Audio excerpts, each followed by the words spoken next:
নমস্কার শ্রোতাগণ, আগের ভিডিওতে আমরা গীতার প্রথম অধ্যায়ের বিষাদ যোগের 1 থেকে 7 নম্বর শ্লোক এবং তার ব্যাখ্যা নিয়ে আলোচনা করেছিলাম।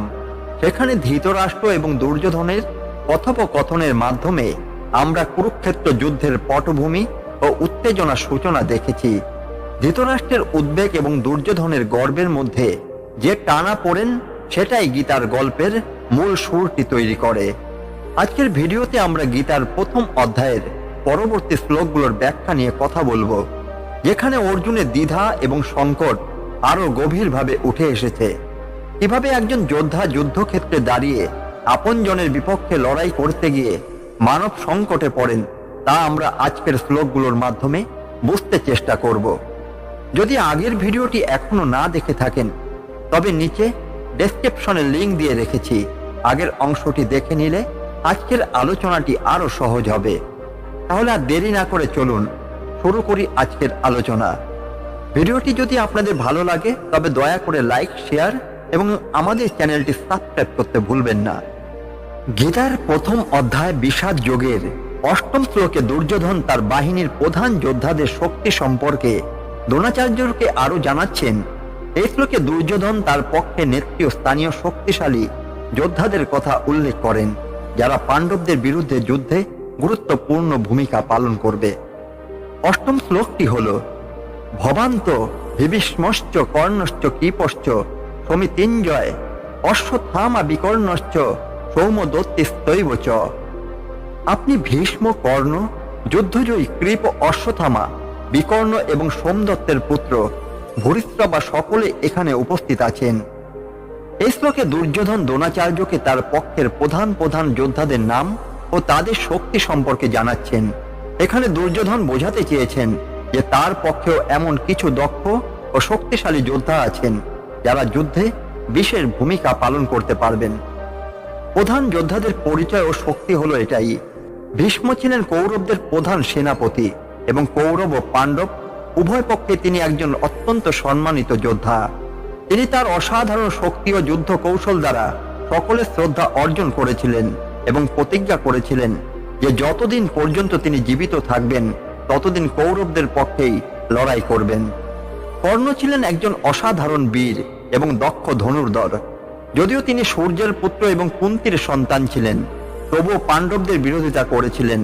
কর্ণ তার বন্ধুত্বের কারণে দুর্যোধনের প্রতি অনুগত ছিলেন এবং কৌরবদের পক্ষেই যুদ্ধে যোগ দিয়েছিলেন।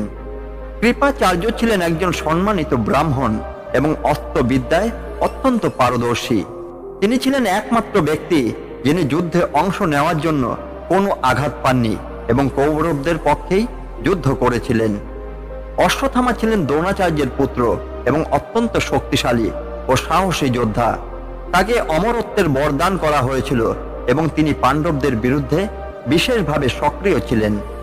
বিকর্ণ ছিলেন দুর্যোধনের ভাই, কিন্তু তার মধ্যে ন্যায়ের প্রতি শ্রদ্ধা ছিল। পাণ্ডবদের প্রতি সহানুভূতিশীল হলেও তিনি কৌরব পক্ষের নিয়ম মেনে যুদ্ধ করেছিলেন। সোমদত্তি ভূরিশ্রবা ছিলেন সোমদত্তের পুত্র এবং একজন প্রবীণ ও শক্তিশালী যোদ্ধা। তিনি কৌরবদের পক্ষে লড়াই করেছিলেন এবং যুদ্ধের ময়দানে সাহসী ভূমিকা পালন করেন। দুর্যোধনের সেনাবাহিনীর শক্তি ও আত্মবিশ্বাস ছিল এটাই। এই শ্লোকে দুর্যোধন তার পক্ষে সেনাবাহিনী শক্তি সম্পর্কে দ্রোণাচার্যকে আশ্বস্ত করার চেষ্টা করেন। এখানে তিনি বোঝাতে চেয়েছেন যে কেবল পাণ্ডব পক্ষে শক্তিশালী যোদ্ধা নেই, বরং কৌরব পক্ষেও কিছু অভিজ্ঞ ও পরাক্রমশালী যোদ্ধা রয়েছে যারা যুদ্ধক্ষেত্রে গুরুত্বপূর্ণ ভূমিকা পালন করতে সক্ষম।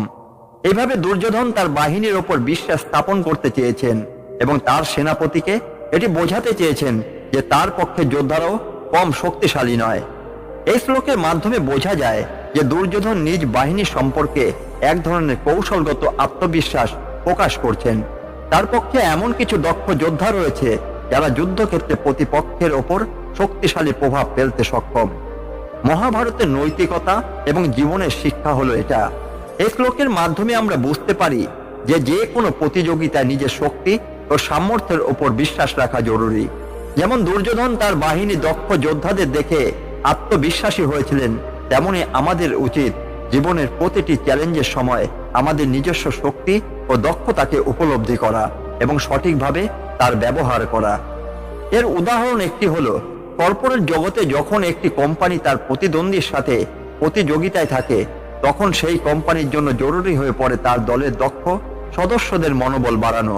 দুর্যোধনের মতো দলনেতার উচিত দলের প্রতিভাবান সদস্যদের তুলে ধরা এবং তাদের দক্ষতার প্রতি আস্থা প্রকাশ করা। ক্রীড়াক্ষেত্রে যদি কোনো দলের কোচ তার খেলোয়াড়দের প্রতি আস্থা রাখেন এবং তাদের দক্ষতা ও শক্তির জন্য তাদের প্রশংসা করেন, তাহলে সেই খেলোয়াড়রা আরো মনোযোগ দিয়ে এবং আত্মবিশ্বাসের সাথে পারফর্ম করতে পারে। দুর্যোধনের মতো সঠিক নেতৃত্বে দলের সদস্যের দক্ষতা ও শক্তি উঠে আসে। এই শ্লোকটি আমাদের শেখায় যে প্রতিযোগিতায় প্রতিপক্ষের শক্তি সম্পর্কে সচেতন থাকা যেমন গুরুত্বপূর্ণ, তেমনি নিজের দলের শক্তি ও সামর্থ্যের ওপর আস্থা রাখা এবং সঠিকভাবে তা পরিচালনা করাও অপরিহার্য। গীতার প্রথম অধ্যায় বিষাদ যোগের 9 শ্লোকে দুর্যোধন তার পক্ষে সেনাবাহিনীকে নিয়ে আবারও বক্তব্য রাখেন। এখানে তিনি আরো কিছু যোদ্ধার কথা উল্লেখ করেন এবং তাদের শক্তি এবং ক্ষমতার ওপর জোর দেন। শ্লোকটি হল, অন্নিচ্চ বহব সুরা মদর্থে ত্যক্ত জীবিতা নানা শস্ত্র প্রহরণা সর্বে যুদ্ধ বিশারদা। আরো অনেক সাহসী যোদ্ধা আছেন যারা আমার জন্য তাদের জীবন ত্যাগ করতে প্রস্তুত। তারা বিভিন্ন অস্ত্র শস্ত্র নিয়ে সুসজ্জিত এবং যুদ্ধবিদ্যায় পারদর্শী। এই শ্লোকে দুর্যোধন বোঝাতে চান যে কেবল কৌরবদের প্রধান প্রধান যোদ্ধারাই নয়, বরং আরো অনেক বীর যোদ্ধা তার জন্য জীবন উৎসর্গ করতে প্রস্তুত রয়েছে। এখানে তিনি তাদের যুদ্ধ কৌশল এবং অস্ত্র ব্যবহারের দক্ষতার উপর আলোকপাত করছেন। দুর্যোধন বোঝাতে চেয়েছেন যে তার বাহিনীতে শুধুমাত্র প্রধান যোদ্ধা নয়, বরং বিভিন্ন স্তরের সৈনিকও রয়েছেন যারা যুদ্ধবিদ্যায় দক্ষ এবং কৌরবদের বিজয়ের জন্য নিজের জীবন দিতে প্রস্তুত। দুর্যোধন তার বাহিনীর প্রধান প্রধান যোদ্ধাদের নাম উল্লেখ করার পর অন্য সকল মহাবীরদের কথা উল্লেখ করেন যারা বিভিন্ন অস্ত্রে দক্ষ এবং যুদ্ধে অভিজ্ঞ। এই সৈন্যরা শুধুমাত্র সংখ্যা বৃদ্ধি করে না, বরং তাদের অভিজ্ঞতা ও দক্ষতার কারণে পুরো কৌরব বাহিনী আরো শক্তিশালী হয়।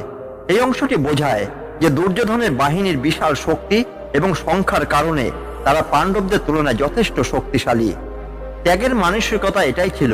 এখানে ত্যক্ত জীবিতা শব্দটি উল্লেখ করা হয়েছে, যার অর্থ হলো যারা জীবনের মায়া ত্যাগ করছেন বা জীবন উৎসর্গ করতে প্রস্তুত। এই শব্দের মাধ্যমে দুর্যোধন বোঝাতে চেয়েছেন যে তার বাহিনীর যোদ্ধারা প্রাণের পরোয়া না করে তাদের প্রভুর প্রতি অনুগত এবং তাকে বিজয়ী করতে জীবন উৎসর্গ করতে প্রস্তুত। এইভাবে দুর্যোধন তার বাহিনীর আত্মত্যাগের মানসিকতা এবং তাদের নৈতিকতা তুলে ধরছেন। এই শ্লোকে নানা শস্ত্র প্রহরণা এবং যুদ্ধ বিশারদা শব্দ দুটি গুরুত্বপূর্ণ। নানা শস্ত্র প্রহরণা অর্থাৎ যারা বিভিন্ন অস্ত্র এবং প্রহরণ দিয়ে সুসজ্জিত, এবং যুদ্ধ বিশারদা অর্থাৎ যারা যুদ্ধবিদ্যায় বিশেষজ্ঞ।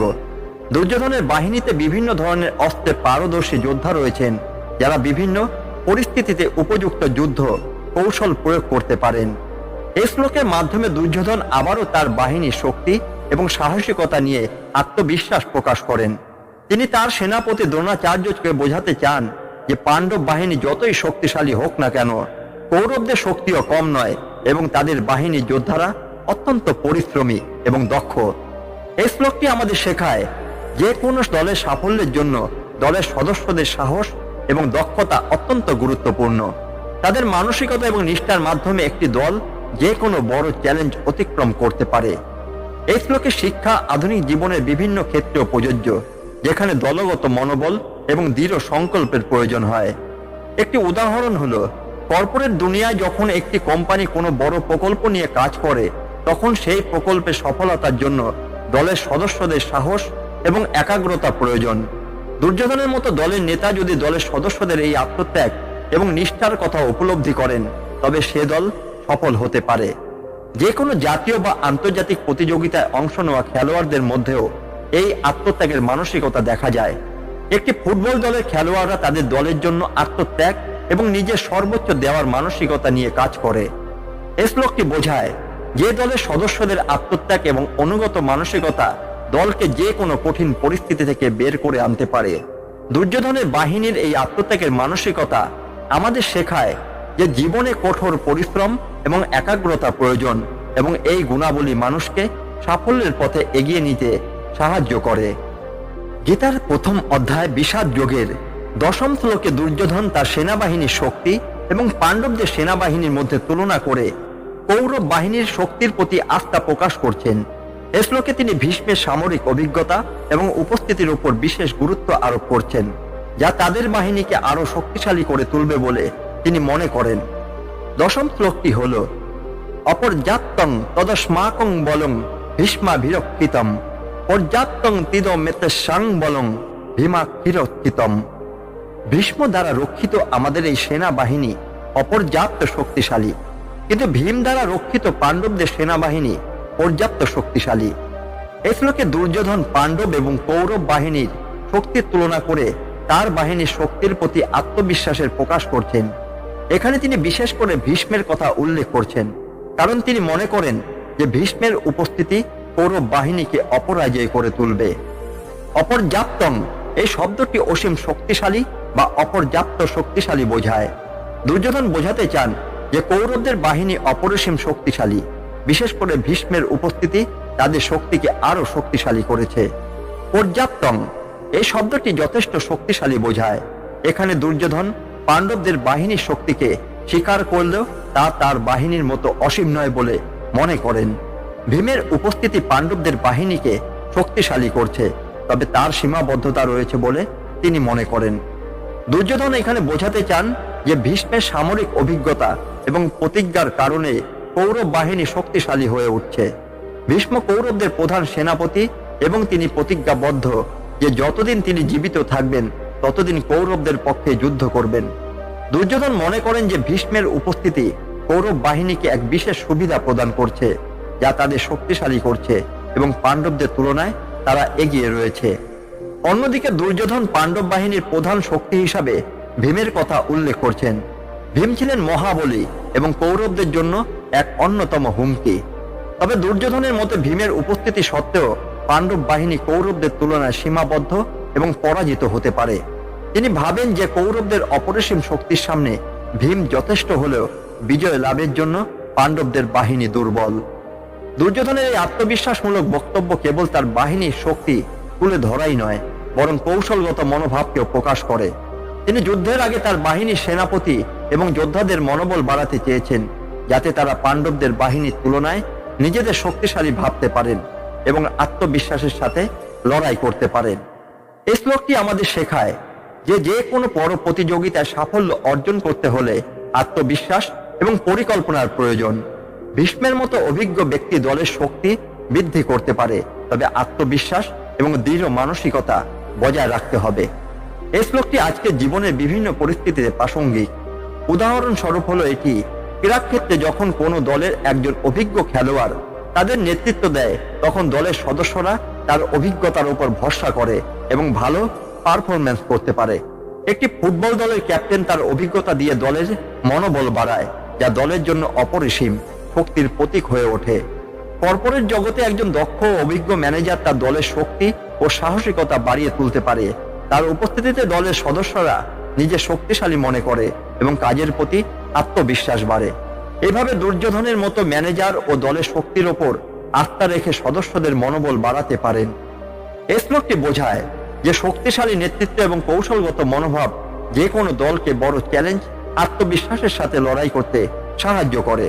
দুর্যোধনের বক্তব্যে বোঝা যায় যে শুধু বাহ্যিক শক্তি নয়, আত্মবিশ্বাস এবং নেতার উপর আস্থা রাখাও যুদ্ধে জয়ের পথে গুরুত্বপূর্ণ ভূমিকা পালন করে।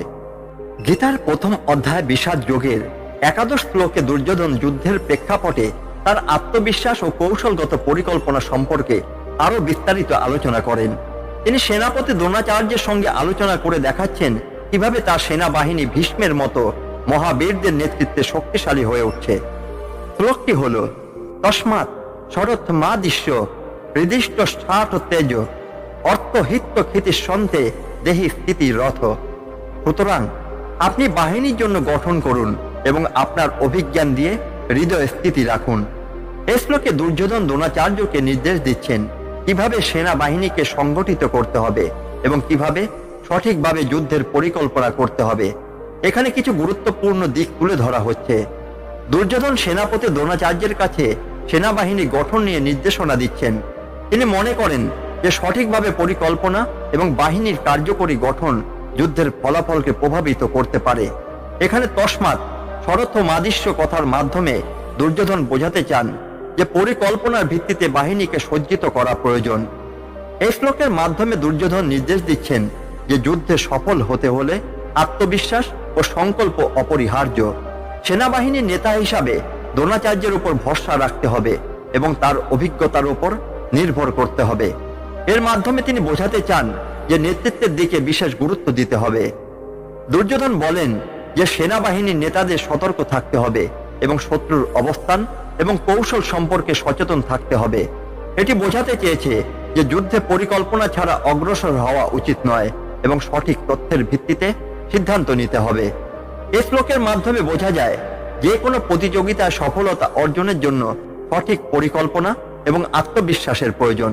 এটি নির্দেশ করে যে নেতৃত্বের উপর নির্ভরশীলতা এবং সঠিক নির্দেশনা থাকা জরুরি। এই শ্লোকের শিক্ষা আধুনিক জীবনেও প্রযোজ্য। একটি উদাহরণ হলো, ব্যবসায় একটি কোম্পানির সিইও যখন একটি নতুন প্রকল্প হাতে নেন তখন তিনি তার দলকে সঠিকভাবে পরিকল্পনা করতে এবং তাদের দক্ষতা ও অভিজ্ঞতার উপর ভিত্তি করে কাজ করতে উৎসাহিত করেন।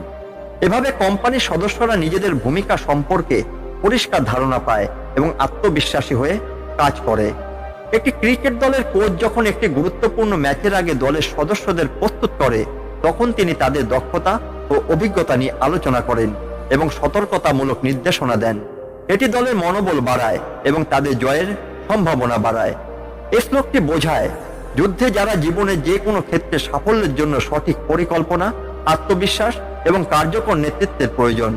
দুর্যোধনের নির্দেশনার মাধ্যমে এটি প্রতিবাদ হয় যে একটি দল বা বাহিনী কতটা শক্তিশালী হবে তা নির্ভর করে তাদের প্রস্তুতি, পরিকল্পনা এবং নেতার উপর আস্থার ভিত্তিতে। গীতার প্রথম অধ্যায় বিষাদ যোগের দ্বাদশ শ্লোকে দুর্যোধন তার সেনাবাহিনীর শক্তি এবং পাণ্ডবদের দুর্বলতা সম্পর্কে আরো আত্মবিশ্বাসীভাবে কথা বলেন।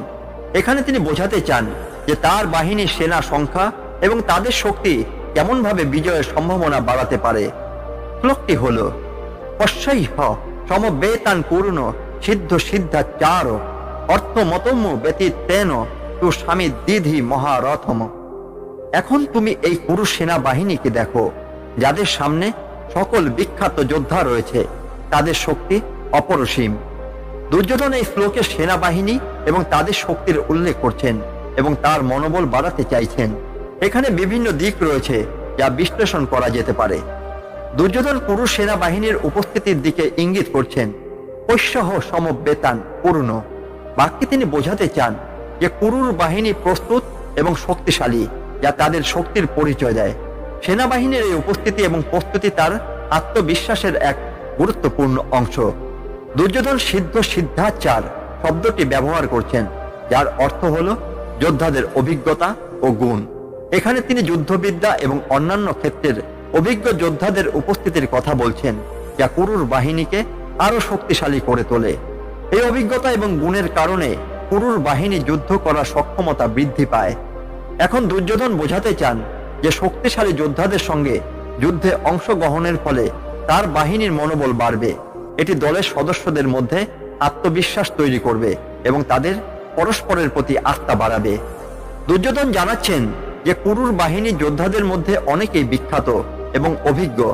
এই অভিজ্ঞতা তাদের কৌশলগত চিন্তা ভাবনা সাহায্য করবে। যুদ্ধের কৌশল এবং পরিকল্পনা নিয়ে দক্ষতা থাকা মানে কুরুর বাহিনী আরো কার্যকরীভাবে লড়াই করতে সক্ষম হবে। এই শ্লোকটি আমাদের শেখায় যে যে কোনো প্রতিযোগিতায়, বিশেষ করে যুদ্ধে, সঠিক প্রস্তুতি, অভিজ্ঞতা এবং দলের সদস্যদের উপর বিশ্বাস অত্যন্ত গুরুত্বপূর্ণ। একটি শক্তিশালী বাহিনীর উপস্থিতি এবং নেতৃত্বের দক্ষতা দলকে সফলতার পথে নিয়ে যেতে পারে। এই শ্লোকের শিক্ষা আধুনিক জীবনে বিভিন্ন পরিস্থিতিতে প্রযোজ্য। একটি উদাহরণ হলো, একটি ব্যবসায়িক প্রকল্পে যদি কোম্পানির প্রজেক্ট টিমের সদস্যদের মধ্যে অভিজ্ঞ এবং দক্ষ সদস্যরা থাকেন, তবে প্রকল্পের সাফল্য সম্ভাবনা অনেক বেড়ে যায়। তাদের দক্ষতা এবং অভিজ্ঞতা প্রকল্পকে কার্যকরীভাবে সম্পন্ন করতে সহায়তা করে। একটি খেলাধুলা দলে অভিজ্ঞ খেলোয়াড়দের উপস্থিতি নতুন খেলোয়াড়দের জন্য একটি উৎসাহের উৎস হিসাবে কাজ করে। তারা তাদের দলের সহযোগিতা করে, পরিকল্পনা তৈরি করে এবং ম্যাচের জয়ের সম্ভাবনা বাড়ায়। এই শ্লোকটি বোঝায় যে দলের সদস্যদের উপস্থিতি, তাদের দক্ষতা এবং অভিজ্ঞতা একটি দলকে শক্তিশালী করে। দুর্যোধনের বক্তব্যের মাধ্যমে বোঝা যায় যে আত্মবিশ্বাস এবং প্রস্তুতি যে কোনো দলের সাফল্যের জন্য অপরিহার্য। যুদ্ধ বা জীবনের যে কোনো পরিস্থিতিতে সঠিক প্রস্তুতি, অভিজ্ঞতা এবং মনোবল বজায় রাখা গুরুত্বপূর্ণ। গীতার প্রথম অধ্যায় বিষাদ যোগের ত্রয়োদশ শ্লোকে দুর্যোধন পাণ্ডবদের বাহিনীর শক্তি এবং তাদের যোদ্ধাদের অভিজ্ঞতার প্রতি ইঙ্গিত করছেন। এখানে তিনি কৌরবদের বাহিনীর সক্ষমতা এবং তাদের অবস্থান বিশ্লেষণ করছেন। এই শ্লোকটি হল যথব সামপ্য সুরা সুর পান্তন পনৈভ্য কর্তব্য সংহিতে কুরুকুলে বুদ্ধির মূর্ধ দুষ্টা।